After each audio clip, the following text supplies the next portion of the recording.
વેદાંત માતા કી ગુરુજીએ કહ્યું ખાલી બે જ કમી છે, યાદ રાખવા જેવી છે ને. એક તો ખુદની અક્કલ નથી અને બીજાની અક્કલ કોઈ આપે તો એ માનવું નથી.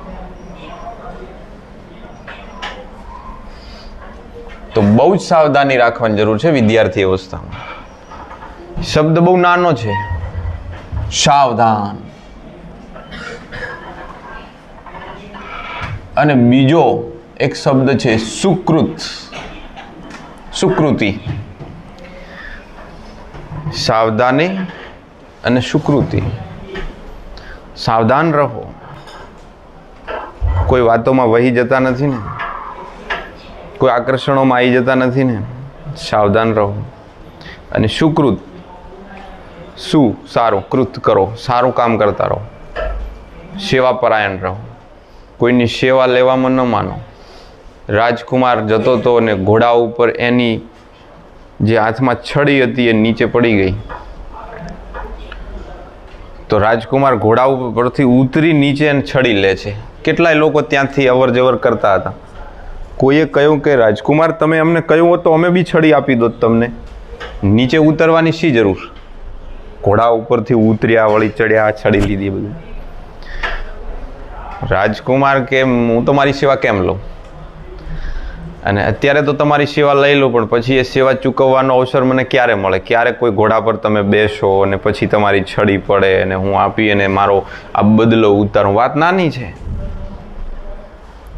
વાત વાતમાં બીજા ઉપર કામ થોપવાની ટેવ. એટલે પાણીનો પાલો ભરતો આવજે, લાવ. જે બોસના જેમ બેઠા બેઠા ઓર્ડર કરો છો.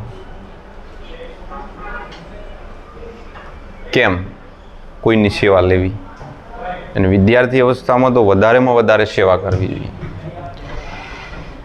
શ્રી રામ શ્રી રામ શ્રી રામ. જૂના અભ્યાસક્રમમાં તો આ મુખ્ય મુદ્દો હતો, પણ નવા અભ્યાસક્રમમાં થિયરી નથી. જ્યારે આ થિયરી નવા અભ્યાસક્રમમાં નથી એટલે મારે એને બોર્ડની પરીક્ષામાં કેમ લખવી એ રીતે નહીં, પણ આપણને જે એક્ઝામ છે નીટ વીટ વગેરે JEE એમાં કેમ એના પ્રશ્નો સોલ્વ કરવા એને લગતી આ થિયરી હું તમને શીખવાડું એ રીતે. તો મહત્વનો મજાનો મસ્ત મુદ્દો છે પૃથ્વીનું ચુંબકીય ક્ષેત્ર. ખૂબ સાવધાનીથી ભણજો. પૃથ્વીને પોતાને પણ ચુંબકીય ક્ષેત્ર છે, અર્થનું પણ. અને આ પૃથ્વીને ચુંબકીય ક્ષેત્ર છે કેટલું? પૃથ્વીનું ચુંબકીય ક્ષેત્ર 10⁻⁵ ટેસ્લા ના ક્રમનું છે. 10⁻⁴ ટેસ્લા હોય તો ગોસ કહેવાય. એટલે ગોસના ક્રમનું એને ચુંબકીય ક્ષેત્ર છે. જો પૃથ્વીના પેટાળમાં, આપણે જે પૃથ્વી ઉપર છીએ એની અંદર કલ્પના કરી દઈએ કે એક મેગ્નેટ છે, બહાર મેગ્નેટ જેવો, કોઈ કાલ્પનિક, ખરેખર નથી, પણ જો કે આવો છે એવી કલ્પના કરીએ તો એના કારણે આવું ચુંબકીય ક્ષેત્ર મળે છે.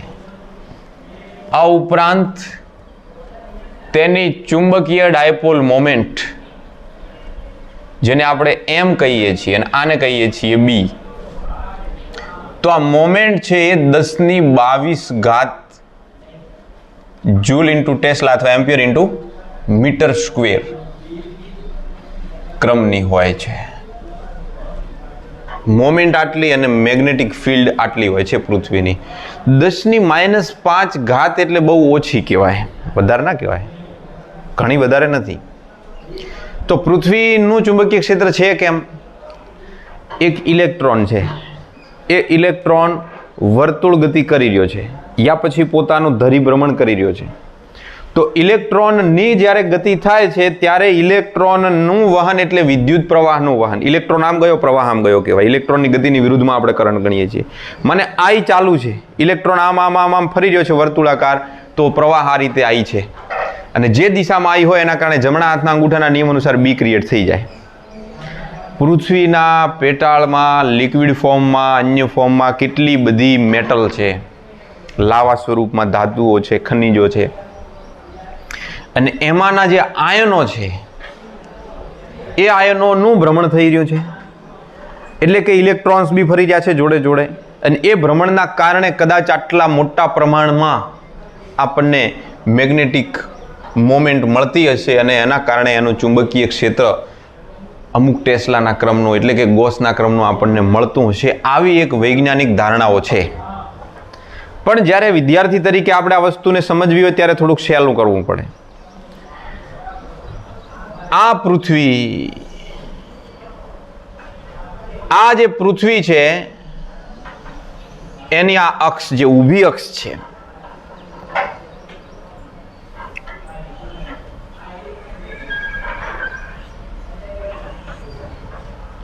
આ અક્ષને અનુલક્ષીને પૃથ્વી ધરીભ્રમણ કરે છે. માની લો કે આને અનુલક્ષીને રોટેશન કરે છે, એટલે આનું નામ આપી દઈએ RR'.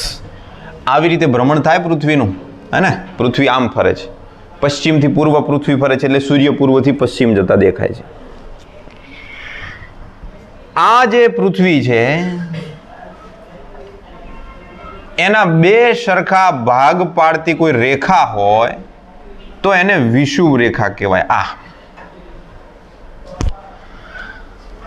આ જે ભ્રમણ અક્ષ છે એની સાથે અમુક ખૂણે તમે એક અક્ષ ગોઠવો તો આ ચુંબકીય અક્ષ છે, એટલે કે આપણે કલ્પના કરવી રહી કે એક મેગ્નેટ છે જે પૃથ્વીના પેટાળમાં કંઈક આ રીતે રહેલું છે એસે. અને જે આ મેગ્નેટ છે એની આ અક્ષ છે, આ મેગ્નેટિક અક્ષ છે. આ જે ઊભી અક્ષ છે RR', એનું નામ આપી દઈએ, અહીંયા નામ લખું તમને યાદ રહે. જે RR' છે એ છે ભૌગોલિક અક્ષ, જેને આપણે પૃથ્વીની ભ્રમણાક્ષ કહીએ છીએ. આને અનુલક્ષીને પૃથ્વી રોટેશન કરશે. પણ એની અંદર જે ચુંબક છે એ તો દોઢું છે, આ રીતે.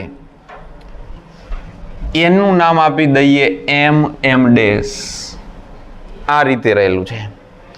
તો જે MM' છે એ છે ભૂચુંબકીય, એટલે પૃથ્વીનું જે મેગ્નેટ છે એ ભૂચુંબકીય અક્ષ છે. ધીરે ધીરે ક્લિયર થતું જશે કે મેગ્નેટ છે કેવી રીતે.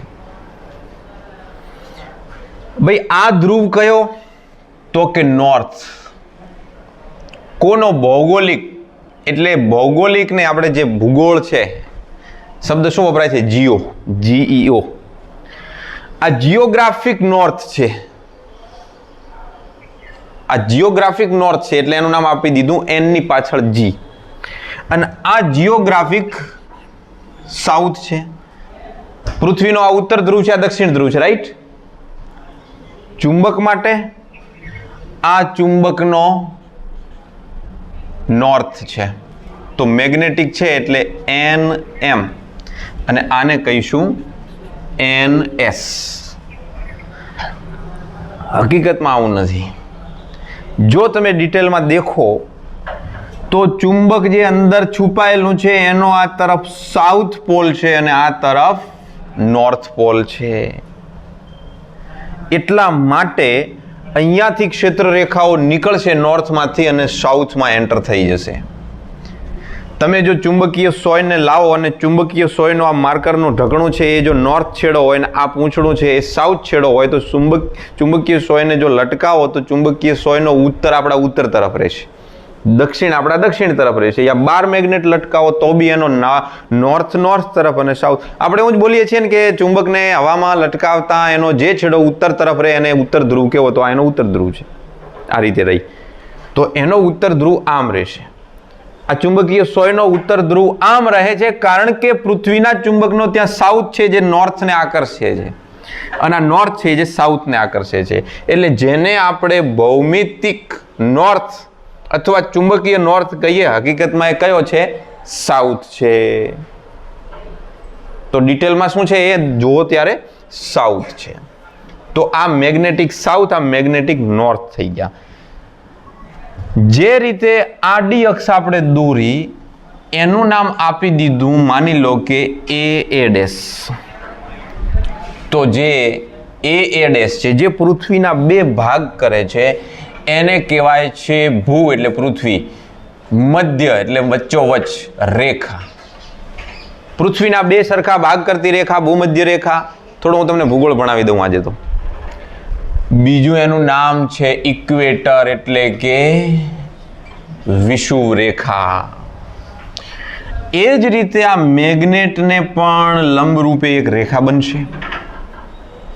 જેમ આર ડેશ ને લંબરૂપે એ ડેશ થયા, એમ ડેશ ને લંબરૂપે એક રેખા બનાવો તો એનું નામ બની ગયું બીબી ડેશ. તો આ બીબી ડેશ શું છે? બીબી ડેશ છે ભૂચુંબકીય વિષુવ રેખા.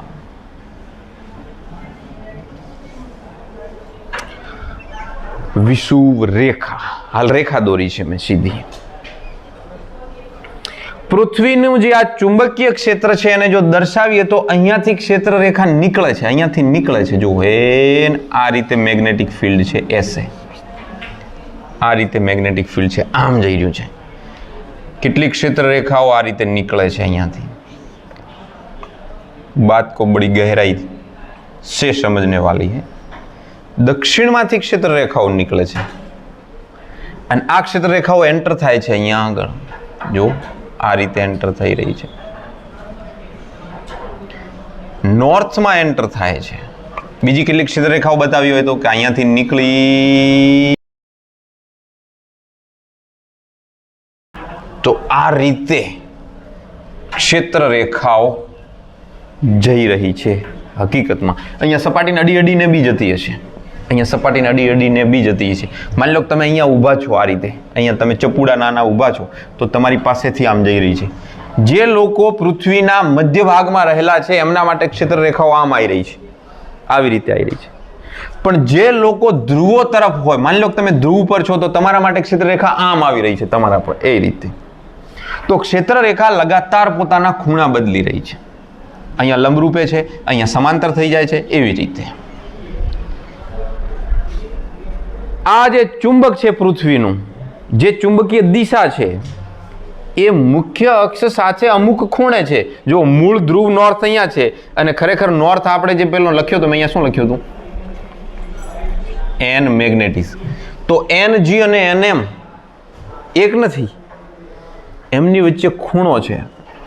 આ ખૂણો સાથીઓ કેટલો છે ખબર છે? અંદાજે 11.5 ડિગ્રી એટલે કે 11.3 ડિગ્રી છે. જો તમે શોધી શકો તો શોધો કે આ અંતર અંદાજે કેટલું થતું હશે. આ અંતર જે છે ને એ અંદાજે એમથી આર સુધીનું એ 1000 કિલોમીટર આસપાસનું થઈ જાય છે. 400 કિલોમીટરથી 1000, 1200, 2000 કિલોમીટરની મેં વાતો સાંભળેલી છે.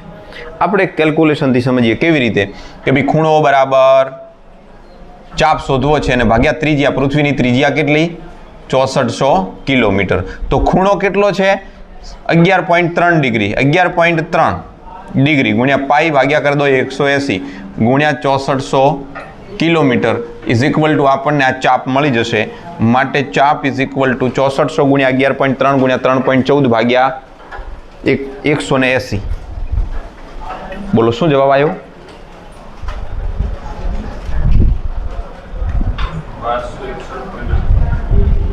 1261 કિલોમીટર જેવો જવાબ આવે છે. પણ આ બદલાતું રહે છે. મેગ્નેટિક ફિલ્ડ, આવું કોઈ મેગ્નેટ અહીંયા ફિક્સ કરેલું નથી હો. આ મેગ્નેટિક ફિલ્ડ એની મેળે ક્રિએટ થઈ રહી છે કોઈ કારણથી અને થોડી વેરિયેબલ છે. પણ આપણે સમજી શકીએ કે આ અંતર આ ટાઈપનું હોય છે. જે આ ચુંબકીય ક્ષેત્ર રેખા નીકળે છે એ પૃથ્વીના ઉપર તરફના ભાગમાં છે. ઓફિસમાં જા અને પૃથ્વીનો ગોળો લેતો હોય, ઉપર પડ્યો છે ને, અહીં લાવજે, ગાભું છે આપણે સાફ કરી દઈશું જો ગંદો હોય તો. જલ્દી જા, એ આવે એટલી વાર વેઇટ કરીએ. જે સેવા કરવા જાય એને બગડે ભણવાનું, એવું થોડી ચાલે. તો ગોળો આવી ગયો છે દર્શનભાઈના મદદથી. આ ગોળામાં આ જે ઉપરનો ભાગ છે ઉત્તર ગોળાર્ધ ને દક્ષિણ ગોળાર્ધ, હું તમને થોડુંક ભૂગોળ શીખવી દઉં હમણાં, એટલે તમને વધારે ક્લિયર થશે. પણ હાલ પેલું ચુંબકીય ક્ષેત્રની જાણકારી જે આપી રહ્યો છું એ પૂરી કરું કે આ ક્ષેત્ર રેખા અહીંયા નીકળે છે, માને ઉત્તરની આજુબાજુ ક્યાંક નીકળે છે. તો આ પૃથ્વીનો આ ઉત્તર છે, ઉત્તરની આજુબાજુ એટલે અહીંયા નીકળે છે. એ ક્યાં નીકળે છે? ઉત્તર અહીંયા આર્કટિક આવેલો છે, અહીંયા એન્ટાર્કટિક આવેલો છે. એ તો ખબર છે કે નહીં? આર્કટિક અને એન્ટાર્કટિક. તો અહીંયા કેનેડા બી આવેલું છે. એ કેનેડામાં જે નોર્થ કેનેડા છે એ નોર્થ કેનેડામાં નીકળે છે, અને આ વાળો છે એ એન્ટાર્કટિકામાં નીકળે છે. નોર્થ કેનેડામાં આ વેસ્ટ તરફ નીકળે છે, અને એન્ટાર્કટિકમાં જે આ નીકળે છે ક્ષેત્ર રેખા એ પૂર્વ તરફ નીકળે છે, ઈસ્ટ તરફ નીકળે છે. સાઉથમાં ઈસ્ટ તરફ, નોર્થમાં વેસ્ટ તરફ. એ બી ડિગ્રી આપેલી છે. કેટલી ડિગ્રી? હજી આ પૃથ્વીની જરૂર પડશે, જરા જોતા જાઓ. આ એક માહિતી છે. આપણને હવે એ જ ખબર નથી કે આ રેખાંશ ને અક્ષાંશ ને ક્યાં હશે આ જગ્યા. આ આપણને લોંગિટ્યુડ અને લેટિટ્યુડ આપેલા છે, અક્ષાંશ અને રેખાંશ. એ થોડું ભૂગોળમાં ભણી લઈશું. તો અહીંયા આગળ જે જગ્યા છે ત્યાં આગળનો અક્ષાંશ છે 79.74 ડિગ્રી, અને જે રેખાંશ છે 71.8 ડિગ્રી. રેખાંશ છે એ આપણે વેસ્ટ તરફ લેવાનો છે, અને અક્ષાંશ છે એ નોર્થ તરફ જવાનો છે. એ જ રીતે સાઉથમાં નીકળે છે, અહીંયા નીકળે છે, તથા નીચે જે દક્ષિણમાં છે, દક્ષિણમાં એન્ટાર્કટિકામાં કેટલે? તો એન્ટાર્કટિકામાં આ માપ છે. તો બે જગ્યાએ જ્યાં છેદે છે એ એક બિંદુ આ યાદ રાખી શકાય, નોર્થ કેનેડા અને એન્ટાર્કટિકામાં. તમે જરા આ પૃથ્વી ઉપર હવે નકશો આખો ચોંટાડેલો જ છે, તો આના પર તમે જો જોશો તો તમને ખ્યાલ આવશે કે અહીંયા કેનેડા ક્યાં છે. તમે શોધજો આમાં. આ રહ્યું નોર્થ કેનેડા, આ રહ્યું નોર્થ કેનેડા. આ નોર્થ કેનેડામાં જ્યાં આગળ આપણને લેટિટ્યુડ અને લોંગિટ્યુડ કેટલા મળતા હશે? આટલા મળતા હશે. એ જગ્યાએ આપણું મેગ્નેટ છે એની મેઇન અક્ષ નીકળી રહી છે.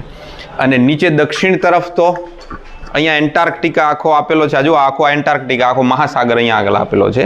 તો એમાં તમારે પૂર્વ તરફના ભાગની અંદર આ ડિગ્રીઓ માટે સમજી લેવાનું કે ત્યાં એ હશે. તો આ માહિતી થઈ ગઈ. હવે આ જે આકૃતિ છે એ આકૃતિમાં એક બીજી વાત છુપાયેલી છે. આ એની ભૂમધ્ય રેખા, ભાઈ ભ્રમણાક્ષ છે, એનું નામ આપણે આર ડેશ આપેલું છે. અને આ રીતે આ જો એનું સેન્ટર લઈ લઈએ તો આ ભૂમધ્ય રેખા છે, જેને આપણે વિષુવ રેખા કહીએ છીએ, અને અમુક ડિગ્રીએ ચુંબકીય અક્ષ પસાર થાય છે. અહીંયા એક મેગ્નેટ છે જેનું નામ આપણે આપેલું છે આનું એમ ડેશ. જો એની જ આકૃતિ કોપી પેસ્ટ થઈ રહી છે. આનું નામ આપેલું છે એ ડેશ. એટલે ઘડી ઘડી નામ નહીં લખીએ, અહીંયા નામ લખેલા જ છે. અને આ રીતે આ રોટેટ કરે છે. આ રીતે મેગ્નેટની વિષુવ રેખા પણ આપણે દોરેલી છે, બી ડેશ. રેડી? એની જ આકૃતિ થઈ. આ જે ભાગ છે આર ડેશ વાળી અક્ષનો, એની કલ્પના કરો કે એ તો એક વર્તુળાકાર આડછેદ છે. દેખાય તમને વર્તુળ? અંદર તરફનો વર્તુળ, ઓલું બહાર તરફ નીકળી પા. પૃથ્વીને તમે ઊભી આવી રીતે વીંટી નાખી છે દોરીથી. આવો ભાગ હું કહી રહ્યો છું એસે. આમથી નામ આ ભાગ આખો ઊભો ભાગ. તો અહીંયાથી તો આપણને એક અક્ષ દેખાય છે વચ્ચે, પણ એ અક્ષ ખરેખર એક વર્તુળ છે. પૃથ્વીને આને આમ કાપી નાખી હોય તો તમને આ બાજુ એક અડધો કપાયેલો દડો, ફૂટેલો દડો કાપ્યો હોય તો એ કેવી દેખાય? રિંગ. એ રિંગ છે આખું એક. તમને એક વર્તુળ દેખાય છે, વર્તુળ. અને વર્તુળ માટે શબ્દ છે વૃત્ત. એટલે આ એક વૃત્ત છે, મેરેડિયન. આટલો ભાગ આર ડેશમાંથી જે પસાર થતું વૃત્ત છે એને કહેવાય છે ભૌગોલિક મેરિડિયન છે. એટલે હું અહીંયા નામ લખું એના કરતાં અહીંયા જ કરી દઉં ને, ભૌગોલિક જીઓગ્રાફિક મેરિડિયન. કયો છે જીઓગ્રાફિક મેરિડિયન? આ વાળો. એ જ રીતે આ મેગ્નેટ માટે બી હું મેરિડિયન બનાવું જે મેગ્નેટિક અક્ષમાંથી પસાર થતી હોય એવી કલ્પના કરો. તો જુઓ આ પસાર થયું આ રીતે, એટલે આમથી નામ, ઓલું આમ હતું તો ઓલું આમથી નામ, તો એ છે ચુંબકીય એટલે કે મેગ્નેટિક મેરિડિયન. આ મેગ્નેટિક મેરિડિયન છે. જો તમે આ વિષુવ રેખાને એક વૃત્ત તરીકે બતાવો, દેખાય છે વૃત્ત? વિષુવ રેખામાંથી પસાર થતું વૃત્ત. જો ઘાટા અક્ષર બોલ્ડ કર્યું એકદમ એને. આ હું વૃત્ત. આ પૃથ્વીના આડી કાપી હોય, આડી, તો બી એક વર્તુળ બને ને. પેલા ઊભી કાપીને આપણે બતાવ્યું વૃત્ત, પછી મેગ્નેટનું વૃત્ત આમ ત્રાસું બતાવ્યું, હવે આવી રીતે આડી કાપી નાખી છે, તો એ આ વાળું વૃત્ત બન્યું છે. અને એ વૃત્ત છે એનું નામ તો તમને આવડે એવું છે, એ વિષુવ રેખામાંથી પસાર થતું હતું એટલે વિષુવ વૃત્ત. આવું નામ તો સાંભળેલું છે કેટલી વખત, વિષુવ વૃત્ત, વિષુવ વૃત્ત, વિષુવ વૃત્ત.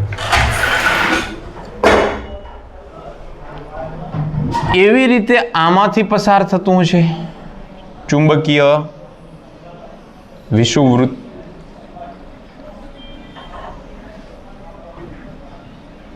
તો આને કહીશું ભૌગોલિક વિષુવવૃત્ત અને આને કહીશું, છે તો એ બી ઇક્વેટર જ, ચુંબકીય વિષુવવૃત્ત.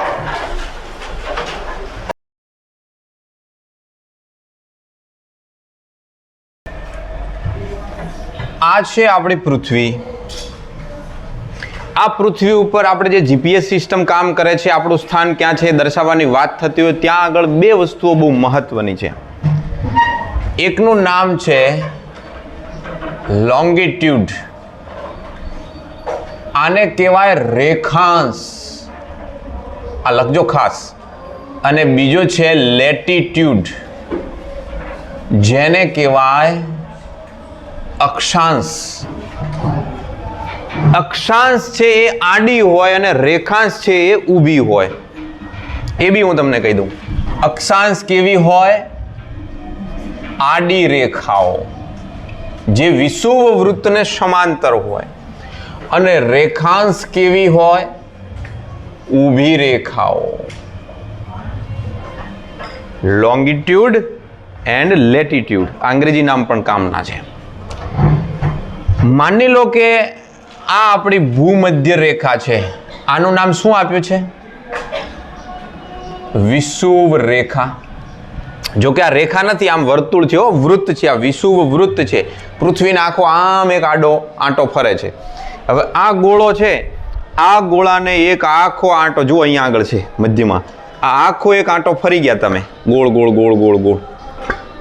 તો એ જે વૃત્ત છે એ સામેથી જોતા હતા આપણને કેવી દેખાય છે? આમ લીટી દેખાય છે આડી, એટલે આપણે એને એક આડી લીટી દોરી દીધી. હકીકતમાં એ છે વિષુવ વૃત્ત. એટલે હું એનું નામ રેખા હવે નહીં લખતા, શું લખીશ? વિષુવ વૃત્ત. આ વિષુવ વૃત્તની ઉપર સરખા અંતરે એકબીજાને પેરેલલ લાઈન આવેલી છે, આવી રીતે, આવી રીતે. હવે જુઓ, અહીંયાથી જુઓ તો એ લાઈન આડી દેખાય છે, પણ પછી ઉપરની લાઈન છે ને આપણને આડી એકદમ નથી દેખાતી, જાણે કે આમ કર્વ છે, કર્વ છે, કર્વ છે. અહીંયા એવા વર્તુળ દોરેલા છે આના ઉપર, આમ ગોળ, પછી બીજું, પછી ત્રીજું, પછી ચોથું, પાંચમું, એમ મોટામાં મોટો એટલે વિષુવ વૃત્ત. પૃથ્વીની વચ્ચોવચ્ચ જે મોટામાં મોટો રાઉન્ડ છે વિષુવ વૃત્ત છે. એટલે આને જો ખરેખર પ્રેક્ટિકલી દોરવા હોય તો આમ થોડાક ત્રાંસા દોરાશે, કે આટલે બરાબર સીધું નહીં આવે. તમે જો આને એક્સ અક્ષ લઈ લો તો એક્સ અક્ષ સાથે 1 ડિગ્રીએ એક રાઉન્ડ આવું દોરી નાખો, 2 ડિગ્રી આવું રાઉન્ડ દોરો, 3 ડિગ્રીએ દોરો, 4 ડિગ્રી. સમજ્યા તમે? આ 1 ડિગ્રીએ માર્કર રાખીને એક રાઉન્ડ અહીંયા બનાવ્યો આમથી નામ, પછી 2, 3, 4, તો તમે કેટલી ડિગ્રી સુધી રાઉન્ડ બનાવી શકો? ઉપર તરફ તમે કેટલા જઈ શકો આમ રાઉન્ડ બનાવતા બનાવતા? 90 ડિગ્રી સુધી જઈ શકો, મેક્સિમમ તમે 90 ડિગ્રી સુધી જઈ શકો. તો આ 90 ડિગ્રી છે અને આ કેટલા છે? 0 ડિગ્રી. તો વિષુવ વૃત્તની ઉપર કેટલી લાઈન હશે? પ્રત્યેક ડિગ્રી દીઠ એક લાઈન, તો 90 ડિગ્રી દીઠ 90 લાઈન. તો એવું ને એવું નીચે બી તો થશે. નીચે તરફ બી તો 1 degree 2 degree 3 degree 4 degree M કરતા કરતા કેટલી લાઈન 90 ડિગ્રી બનશે. તો ટોટલ કેટલી લાઈન થઈ? ગલત. ટોટલ કેટલી લાઈન થાય છે? 181. પહેલી તો વાત આ વિષુવ રેખાને સમાંતર દોરેલી જે રેખાઓ છે એ રેખાઓને કહેવાય છે અક્ષાંશ. આડી લાઈન છે એને શું કહેવાય? અક્ષાંશ. આ અક્ષાંશના આધારે નોર્થ, આ ઉપર તરફનો ભાગ કયો? નોર્થ. નીચે તરફનો ભાગ કયો? સાઉથ. આ આપણી ઇક્વેટર. ઉપર તરફનો નોર્થ, નીચે તરફનો સાઉથ. એટલે આને કહેવાશે ઉત્તર ગોળાર્ધ. આને કહેવાશે દક્ષિણ ગોળાર્ધ. મને પૃથ્વીના બે ભાગ અક્ષાંશના આધારે પડશે, ઉત્તર અને દક્ષિણ. આમાં પૂર્વ પશ્ચિમ બનશે જ નહીં, કારણ કે આ તો આડી લાઈન છે. એટલે આડી લાઈન માટે એક ઉપરનો ભાગ એટલે ઉત્તર ને નીચેનો ભાગ એટલે દક્ષિણ. ઉત્તર ગોળાર્ધ અને દક્ષિણ ગોળાર્ધ. તેના ઉત્તર અને દક્ષિણ ગોળાર્ધમાં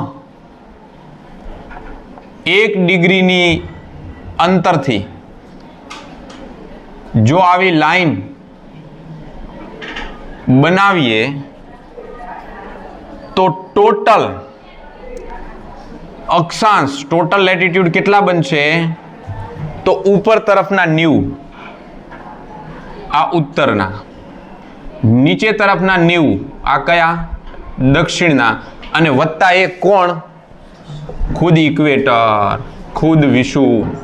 તો ટોટલ કેટલા થયા? 181 લાઈન હોય. પણ ઘણી વખત કોઈ આવા ક્વેશ્ચન પેપરમાં, આપણો તો આ વિષય નથી એટલે આપણે કોઈ ક્વેશ્ચનમાં આવવાનો નથી, પણ જે આવી તૈયારીઓ કરતા હોય ને એની, તો આ જિયોગ્રાફીની વાત છે, તો એમાં આ તો ટપકો થઈ જાય છે. ઉપરની લાઈન નથી રહેતી. અહીંયા ધ્રુવો ઉપર ઇધર, અહીંયા ક્યાં લાઈન રહેશે? ત્યાં વર્તુળ નહીં બને, એટલે લાઈન નહીં બને. તો એ ટપકું થઈ જાય છે. નીચે બી એવું થઈ જાય છે તો 2 બાદ કરી દેવા પડે. તો અથવા તમે એને બીજા આન્સરમાં શું કહી શકો છો? 179. આ ખરેખર વેલિડ આન્સર 179 રહે છે. ઓકે, તો 2 વાતો મગજમાં બેસી ગઈ. ઉત્તર ગોળાર્ધમાં હવે તમને એમ કહ્યું છે કે આ પૃથ્વી માટે ચુંબકીય ક્ષેત્ર રેખા, જો મેં એમને દોરેલો છે, જે ઉત્તર ગોળાર્ધમાં નોર્થ કેનેડામાં કેટલા અક્ષાંશ ઉપર કહ્યું હતું? 79.74 ડિગ્રી અક્ષાંશ. ક્યાં આગળ કહ્યું હતું? નોર્થમાં. એટલે પહેલો તો તમારે નોર્થ જોવાનું, કે તમારે અક્ષાંશ નોર્થ તરફના જોવાના છે, સાઉથ તરફના જોવાના નથી. એટલે નોર્થ તરફના અક્ષાંશમાં ચાલ્યા ગયા. કેટલા ડિગ્રીએ? 79.74 ડિગ્રી. એટલે તમારી 1 ડિગ્રી 2 3 4 5 6 7 8 એમ કરતા કરતા 40 50 60 70. અહીંયા ક્યાંક 70 ડિગ્રી આયા. હવે 70 ડિગ્રી તો અહીંયા થાય છે, 70 ડિગ્રી તો અહીંયા થાય છે.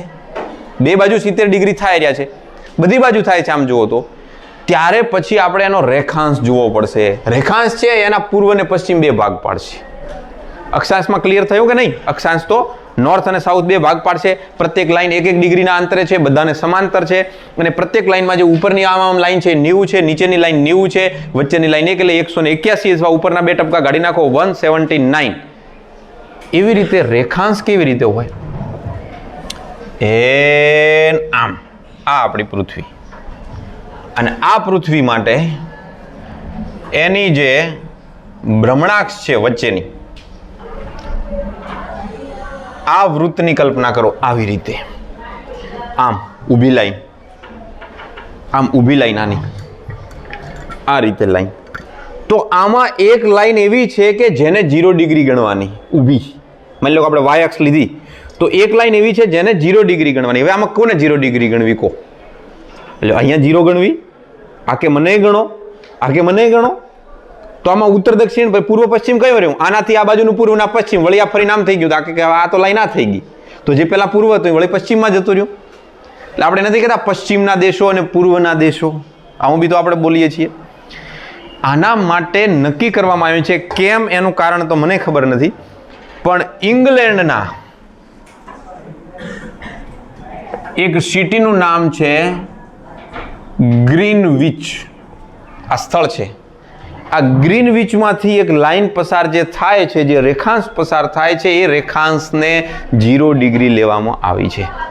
એનાથી એક તરફનું નોર્થ મતલબ ઈસ્ટ અને એક તરફનું વેસ્ટ, આવી રીતે ઈસ્ટ વેસ્ટ નક્કી કર્યા. એટલે આ જે લાઈન છે એને તમે 0 ડિગ્રીની લાઈન લઈ લો, ઊભી જે લાઈન છે. તો એના પછીની લાઈન બાજુમાં દોરાશે, એક એ આવી દોરાશે એની બાજુમાં પછી બીજી લાઈન આવશે, વળી ત્રીજી લાઈન આવશે, ચોથી આવશે, પાંચમી આવશે, એમ કરતા કરતા આખી પૃથ્વીને કવર કરી નાખશે. બધા દોરા વીંટી નાખ્યા છે ઉપરા ઉપરી આમ.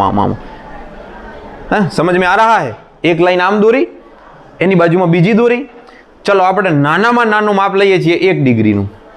તો એક લાઈન એક અહીંયા છે 0ની, એના પછી 1 ડિગ્રીએ બીજી લાઈન, પછી ત્રીજી લાઈન. તો બોલો આમ ફરીને પાછા આવો, કેટલી લાઈન દોરી શકશો? અહીંયાથી ફરીને પાછા આવ્યા ને પ્રત્યેક લાઈન 1 ડિગ્રીની, 1 2 3 4 5 6 7 8, કેટલી લાઈન દોરી શકશો તમે?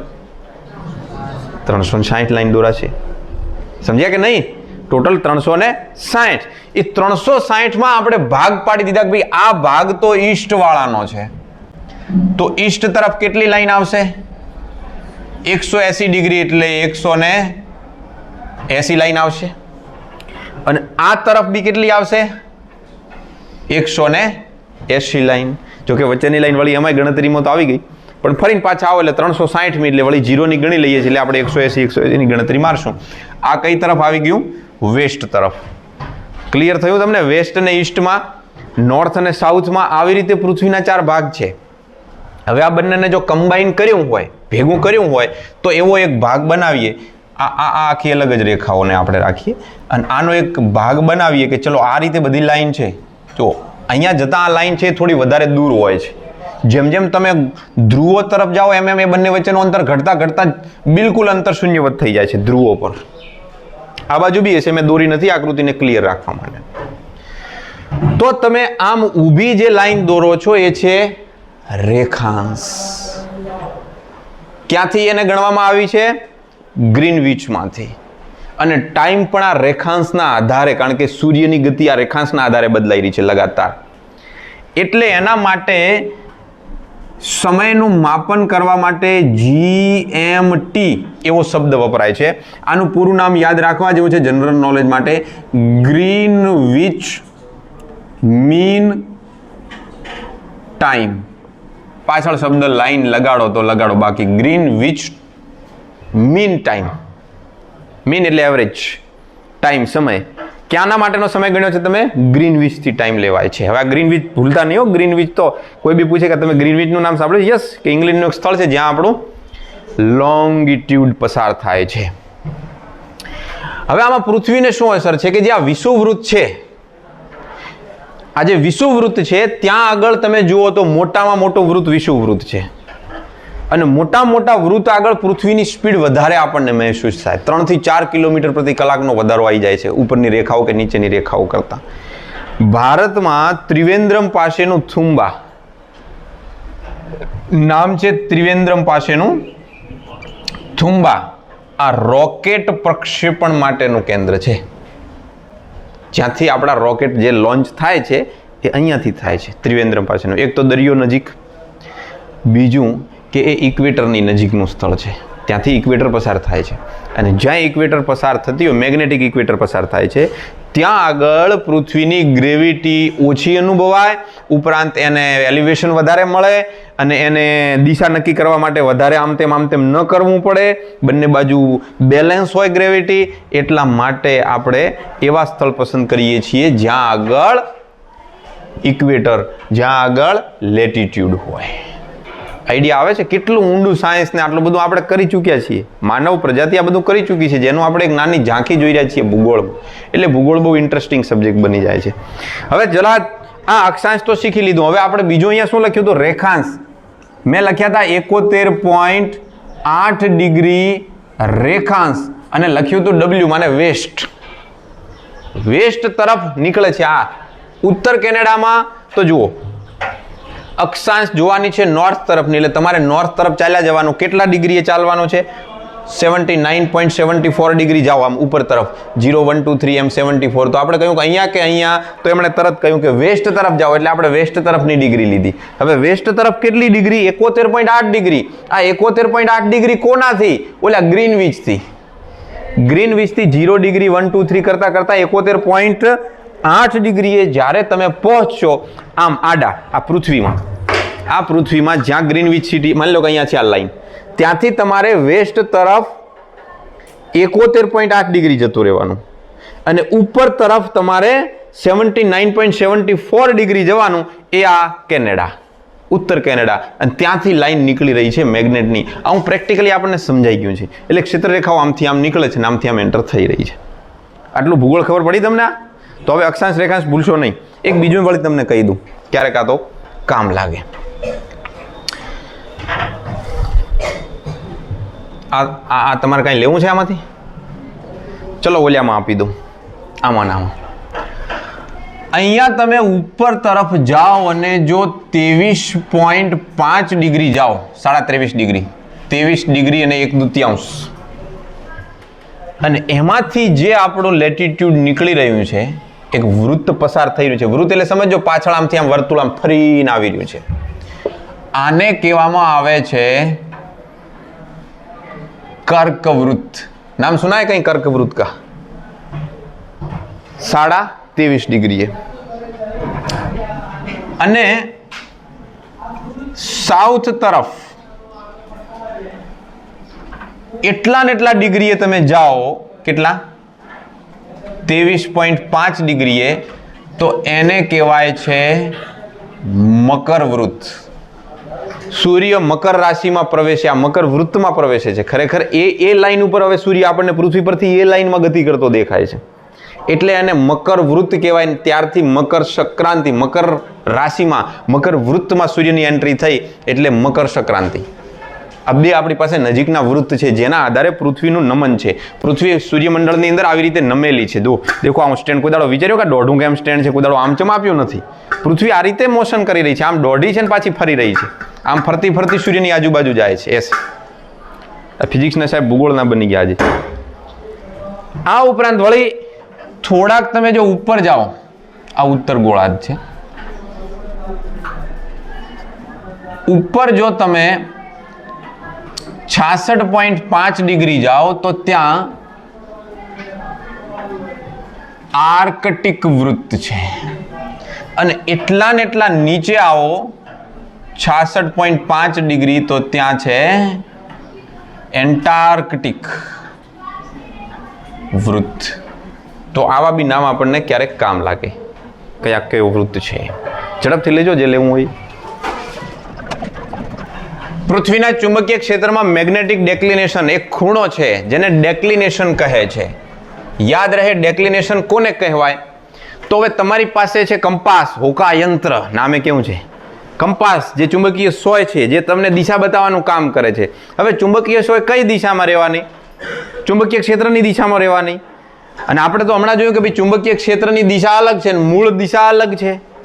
તો તમે જવાનો તો જાનાતા જામાન પહોંચ ગયે ટોકિંગ ટુ ટોક્યો, જતા રહ્યા ક્યાંય? દિશા તો તમારી નોર્થ તરફ જવાની હતી અને પેલી સોય આમ બતાવે છે, તમે જતા રહ્યા 1000 કિલોમીટર આ બાજુ, ભટકી ગયા, ના ચાલે. તો આપણે એના માટે શીખ્યા છીએ એક નવો એંગલ ડેક્લિનેશન. માનવ જાતિ આ નવો એક એંગલ બનાવ્યો. કોની વચ્ચેનો એંગલ છે? તો કે ચુંબકીય મેરેડિયન અને ભૌગોલિક મેરેડિયન વચ્ચેનો ખૂણો, એટલે એનું નામ છે ડેક્લિનેશન, કેપિટલ ડી. ટૂંકમાં આ ડેક્લિનેશન ખરેખર કોની વચ્ચેનો છે? મૂળ ઉત્તર અને ચુંબકીય ઉત્તર વચ્ચેનો ખૂણો. હજી એ ના ખબર પડી. મૂળ ઉત્તર દિશા સાથે ચુંબકીય ક્ષેત્ર રેખાએ બનાવેલો ખૂણો છે. હવે બધી જગ્યાએ ચુંબકીય ક્ષેત્ર રેખા સરખો ખૂણો ના બનાવે. તમે જેમ જેમ ઉપર તરફ જશો, આ તમારી ચુંબકીય સોય છે, અહીંયા આગળ ભારત જેવા દેશો છે, ત્યાં આગળ તો ઓલમોસ્ટ આપણે આ મેગ્નેટમાં રહેલા છીએ હાલ. તો આપણા માટે નોર્થ અને મેગ્નેટિક નોર્થ ઓલમોસ્ટ સેમ રહેશે. અને બધી ચુંબકીય ક્ષેત્ર રેખાઓ આમ જ જતી એવું નથી. થોડીક સ્થાનિક ક્ષેત્ર રેખાઓ પણ વેરવિખેર છે. તો ભૂમધ્ય રેખા ઉપર આવેલા દેશો માટે મૂળ નોર્થ અને મેગ્નેટિક નોર્થ ઓલમોસ્ટ સેમ છે. બાકીના જેમ જેમ તમે જો અહીંયા જશો ત્યારે તો આ ચુંબકીય સોય બિલકુલ આમ થઈ જશે, કારણ કે અહીંયા આ મૂળ નોર્થ છે, પેલું મેગ્નેટિક ફિલ્ડ તો આમ જઈ રહી છે. દેખો મેગ્નેટિક ફિલ્ડ આમ જઈ રહી છે, એટલા માટે એના માટે ચુંબકીય સોય તો ઘણું બધું જો કોણાવર્તન કરે છે. જો મૂળ નોર્થ ઉપર પહોંચી ગયા તો 90 ડિગ્રીનું કોણાવર્તન, આપણને એમ થશે કે આ ઉત્તર ઉપર ઊભા છે ક્યાં આ બધું? તો આ બંને વચ્ચેનો ખૂણો, કોની વચ્ચેનો?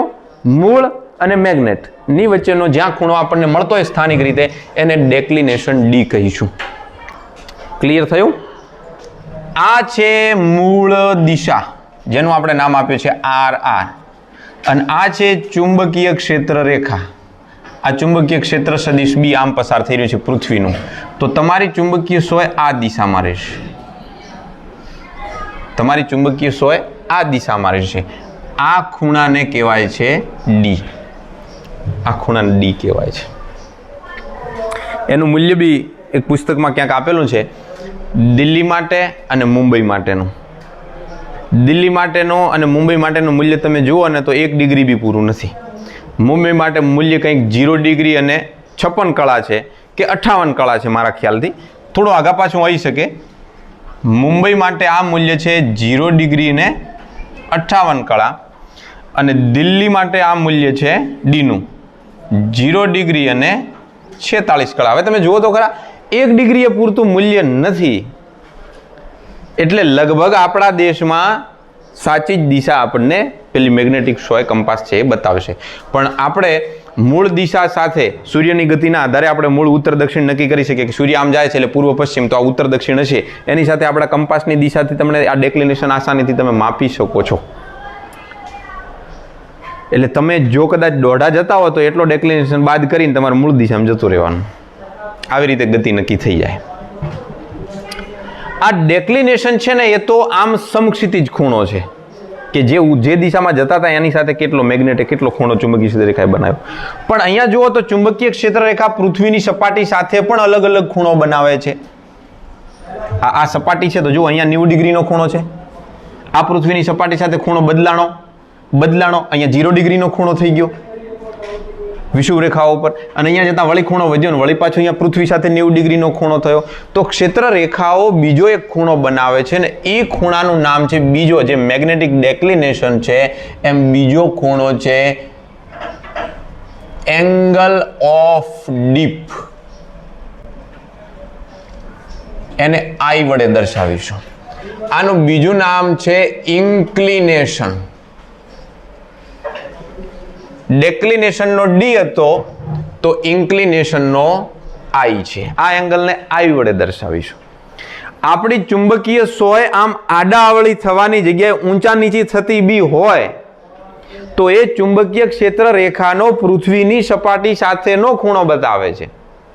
મૂળ દિશા સાથેનો ખૂણો બતાવે એને ડેક્લિનેશન કહેવાય. અને પૃથ્વીની સપાટી સાથે ચુંબકીય ક્ષેત્ર કેટલા ખૂણે છે, આમ ઢળતી છે, અહીંયા આપણે જ્યાં છીએ ત્યાં ચુંબકીય ક્ષેત્ર આમ આવી રહ્યું છે, પેરેલલ જઈ રહ્યું છે, આમ ચડી રહ્યું છે. કારણ કે ભારત કરતાં ઓસ્ટ્રેલિયા દક્ષિણમાં છે તો ઓસ્ટ્રેલિયા ઉપર ક્ષેત્ર રેખાનો ખૂણો 0 ડિગ્રીનો નહીં હોય, કાંઈક હશે ખૂણો. ભારત ઉપર 0 ડિગ્રીથી પસાર થઈ રહી છે અને ધ્રુવો ઉપર 90 ડિગ્રીએ એન્ટર થશે. આકૃતિમાં સ્પષ્ટ દેખાઈ રહ્યું છે. એટલે ઇન્ક્લિનેશનની વ્યાખ્યા એવી બને કે પૃથ્વીની સમક્ષિતિજ સપાટી સાથે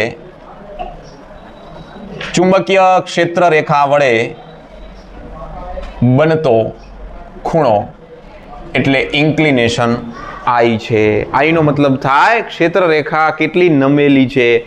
એને બીજું નામ આપવામાં આવે છે નમેલી કેટલી છે એના આધારે નમન કોણ, હે ને, કેટલી નમેલી છે. અહીંયા ક્ષેત્ર રેખા જો નીચે તરફ આવેલી છે તો આપણી સોય આ રીતે રહેશે. આડાવળી અમે નથી જોવાની, સોય કેટલી નમેલી છે ને અહીંયા આપણે ડિગ્રી લખેલા છે આ બાજુ કેટલા ડિગ્રી નમેલી છે. એના આધારે આપણે કહી શકીએ કે ધ્રુવો પર I બરાબર 90 ડિગ્રી અને વિષુવ પર I બરાબર 0 ડિગ્રી. ધ્રુવો ઉપર જુઓ, ધ્રુવો ઉપર કેટલો ખૂણો બનશે 90 ડિગ્રીનો અને અહીંયા વિષુવ ઉપર 0 ડિગ્રીનો. જો વિષુવ ઉપર પૃથ્વી આમ છે અને ક્ષેત્ર રેખા બી આમ છે તો 0 ડિગ્રીનો ખૂણો બને છે. હવે આ બંને ખૂણાઓનો ઉપયોગ આપણે ત્યાં થાય છે. માની લો કે આ પૃથ્વીની સપાટી અને ચુંબકીય ક્ષેત્ર રેખાઓ અહીંયા ઢળતી આમ એન્ટર થાય છે. તમે જુઓ ચુંબકીય ક્ષેત્ર આ દિશામાં છે, સદિશ બી. આ પૃથ્વીની સપાટી.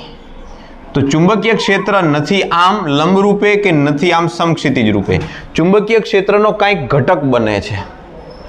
એટલે ચુંબકીય ક્ષેત્રમાં ઇન્ક્લિનેશન હોય તો ઇન્ક્લિનેશનના બે ઘટકો બને. સદિશ બી બરાબર એક હોરિઝોન્ટલ ઘટક BH અને એક વર્ટિકલ ઘટક BV. વર્ટિકલ એટલે ઉધ્વ ઘટક BV કહેવાય. અને હોરિઝોન્ટલ એટલે આવા ગુજરાતી નામ અને અંગ્રેજી નામ ખબર પડવી જોઈએ. પછી કોલેજમાં ઇંગ્લિશ મીડિયમમાં ભણવા ગયા બાગાન જેમ બેસી રહ્યા છો, કાંઈ ખબર પડતી નથી. સમજ્યા ને? અત્યારે તો શું બેનપણીઓ બાજુમાં બેઠી છે ને એક માહોલ છે ને બસ આમ આપણે જ આપણામાં ઘૂસેલા હોઈએ. ત્યાં આગળ કોઈ અજાણ્યા લોકો અજાણ્યા પ્રોફેસર છે અને ફટફટ વાત કરી રહ્યા છે. વારંવાર હું બોલીને મારો ગળો દુખાડો એમ ના હોય. એકવાર એક વાત હોય, ઘડી એની વાત બોરિંગ પડે, પણ મારે કેવી પડે છે તમારા ચહેરા જોઈને લાગે કે હજી આને બીજી વાર કહેવાની જરૂર છે અને હજી આ સાંભળવું પડશે. આ બંને ઘટકો કેમ લેવા પડ્યા? કારણ કે ચુંબકીય ક્ષેત્ર નથી X દિશામાં નથી Y દિશામાં ઢળતું જઈ રહ્યું છે કાં તો ચડતું જઈ રહ્યું છે. આમ જ લાઈન હોત તો આપણે કહો કે ચુંબકીય ક્ષેત્ર એક જ છે. પણ ચુંબકીય ક્ષેત્ર જ્યાં ધ્રુવો તરફ જાઓ ત્યાં નીચું થવાનું પછી પૃથ્વીમાં એન્ટર થશે. ધ્રુવોથી નીકળ્યું દક્ષિણમાંથી એટલે વળી આમ એંગલ બનાવ્યો અને વળી પાછું અહીંયા આપણી પાસે કેવું થયું? સમક્ષિતિજ થયું. તો એના બે ઘટકો કોઈ પણ જ્યારે X કે Y અક્ષ ઉપર ના હોય ત્યારે આપણે એના ઘટકો લેતા હતા. એમ આ ચુંબકીય ક્ષેત્ર છે એ નથી આમ કે નથી આમ. એટલે એ ચુંબકીય ક્ષેત્ર જ્યારે મધ્યગાળામાં હોય ત્યારે સદિશ બી લેવાય. આ સમક્ષિતિજ ઘટક છે એટલે એને BH કહેવાય. આ ઉધ્વ ઘટક છે એટલે એને BV કહેવાય. અને આ ખૂણો છે એ છે ઇન્ક્લિનેશન I. સમક્ષિતિજ સાથે બનેલો ખૂણો, પૃથ્વીના સમક્ષિતિજ સાથે બનેલો ખૂણો એટલે એની સાથેનો ખૂણો I છે. તો આના બે ઘટકોમાં જો આ બાજુ થઈ ગઈ સામેની, આ બાજુ થઈ ગઈ પાસેની, તો BH માટે સૂત્ર થઈ જશે B cos I અને આના માટે થઈ જશે B sin I. મગજમાં રહે. જો આનું મૂલ્ય શોધવું હોય તો B = BH નો વર્ગ વત્તા BV નો વર્ગ નું શું થઈ જાય? વર્ગમૂળ. કારણ કે BV અને BH લંબરૂપે હોય એટલે આપણે cos 90 0 મૂકેલા છે. આ ઉપરાંત જો આ રીતે સમજવું ન હોય તો આમ પણ તમે સમજી શકો છો. શું? તો કે BH બરાબર B cos I, BV બરાબર B sin I. બંનેના વર્ગનું વર્ગમૂળ કરો. BH નો વર્ગ વત્તા BV નો વર્ગ તો B² cos² I, B² sin² I. B² common નીકળી ગયા તો sin² I વત્તા cos² I કેટલા થઈ ગયા? 1. માટે BH નો વર્ગ વત્તા BV નો વર્ગ બરાબર B નો વર્ગ એટલે કે BH નો વર્ગ વત્તા BV ના વર્ગનું વર્ગમૂળ. જો તમારે આ I શોધવો હોય તો તમે અહીંયા જગ્યા છે અહીંયા લખી દો. tan લઈ લો. tan I = સામેની બાજુ એટલે B sin I ભાગ્યા cos માં B કેન્સલ થઈ ગયા એટલે શું મળ્યું? tan I. તો = સામેની બાજુ એટલે BV ભાગ્યા BH. તો આ રીતે તમે ઇન્ક્લિનેશન શોધી શકો છો. આ બે ખૂણા મહત્વના છે. ડેક્લિનેશન અને ઇન્ક્લિનેશન આધારે કેટલાક ન્યુમેરિકલ પણ હું તમને આપીશ, ઝડપથી નોટ કરો. આ 41 કળા છે, 46 છે, ભૂલ હતી. એક ક્વેશ્ચન છે કે મેગ્નેટાઇઝેશન કેટલું? કઈ જગ્યાએ મેગ્નેટાઇઝેશન પૂછ્યું છે? તો કે વિષુવવૃત્ત પર. વિષુવવૃત્ત ઉપર ચુંબકીય ક્ષેત્ર કેટલું હોય? μ0.4πm/r નો ઘન. m શોધવા છે તો એમને કરતા બનાવો. b × r નો ઘન 4π અંશમાં જતા રહ્યા અને છેદમાં વધ્યા μ0. તો ભાઈ 4π ક્રોસ b છે 0.5 ગોસ ના ચાલે. એક ગોસ એટલે કેટલા ટેસ્લા થાય? 0.5 ગોસ એટલે 0.5 ક્રોસ 10⁻⁻4 ટેસ્લા. અને r અંતર તો પૃથ્વી એક મેગ્નેટ છે તો પૃથ્વી માટે અંતર કેટલું થયું? r એની ત્રિજ્યા જેટલું. અને પૃથ્વીની રેડિયસ કેટલી છે? 6400 કિલોમીટર. આપણે 6.4 રાખીએ એટલે 10⁶ લખી શકીએ. તો અહીંયા થઈ ગયા 6.4 ગુણ્યા 10⁶ ઘન ભાગ્યા μ0 એટલે 4π × 10⁻⁷. 4π કેન્સલ થઈ ગયા. બતાવો જલ્દી બતાવો. હા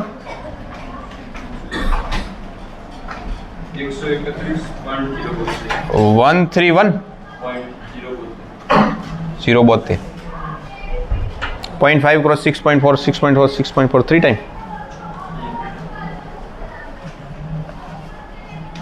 ગુણ્યા 10⁴ 7 ઉપર 3 ઘાત અને 6 તરી 18. હા 21 ઘાત. તો 13.1 ગુણ્યા 10⁻22 ઘાત. તો આપણને જે 22 ઘાતનો ક્રમ મળતો તો 8 ગુણ્યા 10⁻22 ઘાત મેં લખ્યો તો ઓલમોસ્ટ એની નજીકનું મળી જાય છે. એક મૌખિક પ્રશ્ન પૂછી દઉં ડાયરેક્ટ લખ્યા વગર, કારણ કે એના 4 MCQ મોટા છે. મેગ્નેટિક મેરેડિયનનું સમતલ ક્યાં આવેલું હોય છે? મતલબ મેગ્નેટિક મેરેડિયન સમતલ ક્યાં આવેલું હોય છે? 4 ઓપ્શન હું એમ જ બોલું તમને. તમને દેખાય છે મેગ્નેટિક મેરેડિયન દેખાય છે આકૃતિમાં? ક્યાં હશે? અહીંયા તો નથી દોરેલી, માનસિક આકૃતિ દેખાય ને, તો એ ક્યાં આવેલું હોય છે? ભૌગોલિક અક્ષ, ચુંબકીય અક્ષ, ભૌગોલિક વિષુવરેખા કે ચુંબકીય વિષુવરેખા?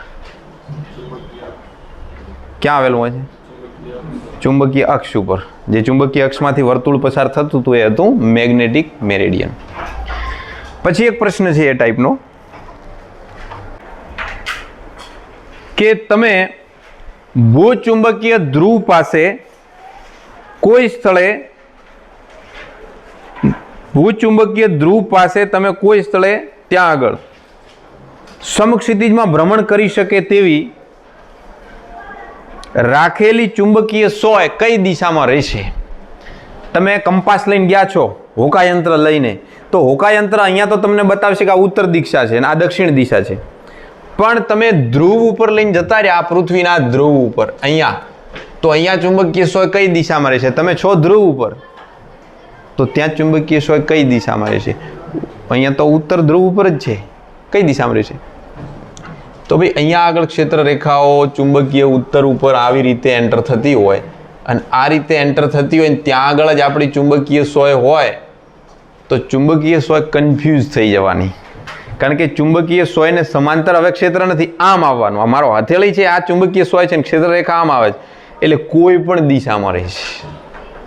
ધ્રુવો ઉપર ડેક્લિનેશન કોઈ પણ દિશામાં બતાવી શકતું નથી, એટલે ચુંબકીય સોય ગમે એમ ફરશે. એ પછી કોઈ એક દિશામાં નહીં રહે. જેમ તમે ધ્રુવો તરફ જશો ને ધ્રુવ ઉપર ક્ષેત્ર રેખા આમ આવશે. અચ્છા, ધ્રુવ ઉપર ઇન્ક્લિનેશન બતાવતી જો સોય હોય તો એ 90 ડિગ્રી થઈ જશે આમ. પછી એક પ્રશ્ન છે,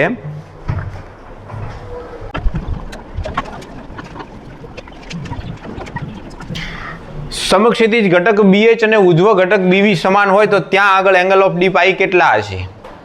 અરે ભાઈ, આપણી પાસે સૂત્ર છે tan I = BV ભાગ્યા BH, અને બંને સરખા હોય તો જવાબ શું આવે? 1. then I = tan inverse 1. કેટલો ખૂણો હોય? 45 ડિગ્રીનો.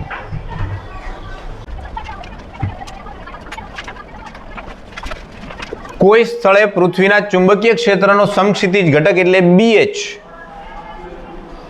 ઉધ્વ ઘટક એટલે BV કરતા √3 ગણો હોય તો એંગલ ઓફ ડી પાઈ કેટલા?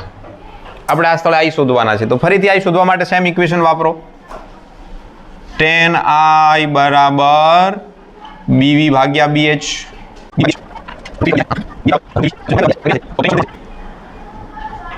π/6 30 ડિગ્રી.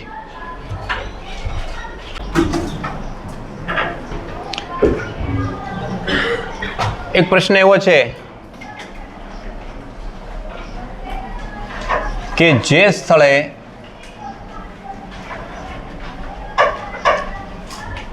ઉધ્વ ઘટક 0 હોય ચુંબકીય ક્ષેત્રનો, અહીંયા તમારે આગળ ચુંબકીય ક્ષેત્ર સમજી લેવાનું, પૃથ્વીના ચુંબકીય ક્ષેત્ર. આ મૌલિક બે પ્રશ્નો હું તમને આપું. જે સ્થળે પૃથ્વીના ચુંબકીય ક્ષેત્રનો ઉધ્વ ઘટક 0 હોય તે સ્થળે I બરાબર કેટલા હોય, ઇન્ક્લિનેશન કેટલો હોય. Same equation tan I is equal to BV ભાગ્યા BH. BV બરાબર 0, દેન I બરાબર શું થઈ ગયા 0 ડિગ્રી. અચ્છા, આવો નવો એક બીજો ક્વેશ્ચન બને.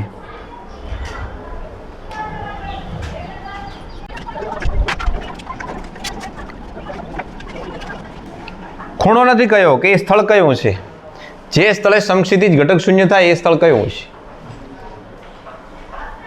BH બરાબર 0 થાય. પૃથ્વીના ચુંબકીય ક્ષેત્રના બે ઘટકો છે, સદિશ B બરાબર BV અને BH. એમાં આ BV ક્યાં આવે, વર્ટિકલ ક્યાં આવે, ધ્રુવો પર. ધ્રુવો પર BH શૂન્ય થાય અને આ ક્યાં શૂન્ય થાય, વિષુવ ઉપર. તો આ જગ્યા કઈ છે, વિષુવ. ઉપરના પ્રશ્નમાં આપણને પૂછ્યું નથી, પણ જો કહ્યું કે આ કયું સ્થાન હશે તો વિષુવ. વિષુવ ઉપર ઇન્ક્લિનેશન શૂન્ય હોય ને, અને ધ્રુવો ઉપર 90 ડિગ્રીનો થઈ જાય, ત્યાં BH બરાબર 0 હોય. તો આ કયું સ્થળ હશે, કોઈ પણ ધ્રુવ.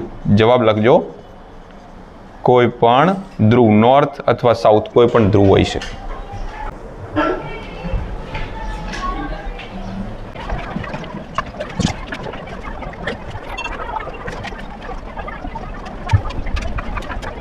પહેલા તો પ્રશ્ન છે કે સ્ટીમરને દક્ષિણ તરફ પશ્ચિમ સાથે 10 ડિગ્રીના ખૂણે જવું છે, તો સ્ટીમરને ખાલી જગ્યા કોણે હંકારવી જોઈએ. આ સ્થળે ડેક્લિનેશન 17 ડિગ્રીનું છે. પહેલો ઓપ્શન છે ભૂચુંબકીય ઉત્તર સાથે પશ્ચિમ તરફ 83 ડિગ્રીએ, ભૂચુંબકીય ઉત્તર સાથે પૂર્વ તરફ 83 ડિગ્રીએ, ભૂચુંબકીય દક્ષિણ સાથે પશ્ચિમ તરફ 27 ડિગ્રી અને ભૂચુંબકીય ઉત્તર સાથે પૂર્વ તરફ 27. પહેલી વાત તો પૂર્વ તરફ તો જવાનું જ નથી, એટલે પૂર્વવાળા બે ઓપ્શન ડિલીટ થઈ જાય છે. પશ્ચિમ વાળા રહે છે, અને પશ્ચિમ વાળામાં બે ઓપ્શન રહ્યા, ભૂચુંબકીય ઉત્તર સાથે 83 ડિગ્રી પશ્ચિમ તરફ કે દક્ષિણથી 27 ડિગ્રી પશ્ચિમ તરફ. કઈ રીતે હંકારવી જોઈએ, તો આ ઉત્તર અને આ દક્ષિણ. આ છે ભૂમધ્ય રેખા, આ આપણો વેસ્ટ અને આ છે ઈસ્ટ.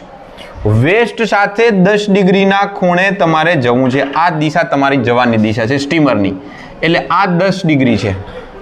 અને જુઓ ભાઈ, આ છે ભૂચુંબકીય મેગ્નેટિક, આ નોર્થ છે, આ નોર્થ છે NG અને SG. આ નોર્થ છે મેગ્નેટિક NM અને SM. સમજી ગયા? આ ચુંબકીય નોર્થ સાથે કેટલા ડિગ્રીના ખૂણે તમારે બોટને હંકારવી પડે, તમારે આ ખૂણો કહેવાનો છે અમને. હવે તમારું ડેક્લિનેશન 17 ડિગ્રીનું છે, એટલે જે સ્થળેથી તમે માપો છો એ સ્થળે ઓલરેડી 17 ડિગ્રી જેટલો તમારો નોર્થ પોલ ખસેલો છે મેગ્નેટનો, 17 ડિગ્રી જેટલો. એટલે સાઉથ પોલ 17 ડિગ્રી જેટલો આમ ખસી ગયો છે. ઈસ્ટ અને સાઉથ વચ્ચે 90 ડિગ્રીનો ખૂણો છે, એમાંથી 10 ડિગ્રી તમારે ઓછી ચલાવવાની છે, એટલે આ ખૂણો તો 80 નો વધ્યો હે ને, 10 ડિગ્રી ઓછી, તો આ 80 નો વધ્યો. આ ખૂણો કેટલો છે, ટોટલ 90, અને 90 વત્તા 10 એટલે આ તો 100 ડિગ્રી. એટલે આ ભાઈ 100 ડિગ્રીએ તમારે નોર્થ, મૂળ નોર્થ સાથે 100 ડિગ્રીએ જવાનું હતું, એમાં તમારું ડેક્લિનેશન વધારાનું 17 ડિગ્રી વતાડે છે, એટલું કાઢી નાખો. 100 માં 17 ગાડો કેટલા વધે, 83. કલ્પના કરી લીધી છે આપણે કે આ 17 ડિગ્રી અહીંયા બતાવી દીધું છે, એટલે આપણે કલ્પના કરી લીધી ગણતરીની કે મૂળ જે જવાની દિશા છે એમાં 90 ડિગ્રી આ બંને વચ્ચે હતા, અને એ 90 ડિગ્રીમાં તમારે આ 17 ડિગ્રી અને 10 ડિગ્રી, આ 10 ડિગ્રી તમે વધારાના એડ કર્યા અને એમાંથી 17 ડિગ્રી કાઢી નાખ્યા. 83 કોની સાથે 83? મેગ્નેટિક નોર્થ સાથે 83 ડિગ્રીના ખૂણે જવું જોઈએ. એટલા ઓપ્શન છેલ્લા હતા, એમ ખબર પડી જાય કે 83 વાળું જ આવે છે, પણ છતાં આ ગણતરી આપણને કામ લાગે.